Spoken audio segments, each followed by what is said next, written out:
Hallo en welkom. In vandag se video gaan ons die belangrikheid van klaskamerwaarneming ondersoek en hoe dit onderwysstudente help om te groei deur te leer uit werklike klaskamerervarings.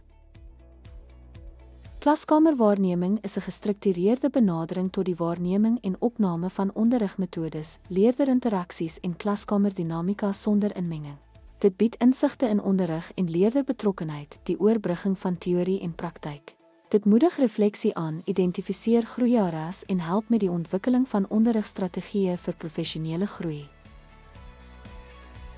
Dankie dat jy ons video oor klaskamerwaarneming gekyk het. Ons hoop dit het jou gehelp om te verstaan hoe waardevol waarneming is in die vorming van effektiewe, reflektiewe opvoeders.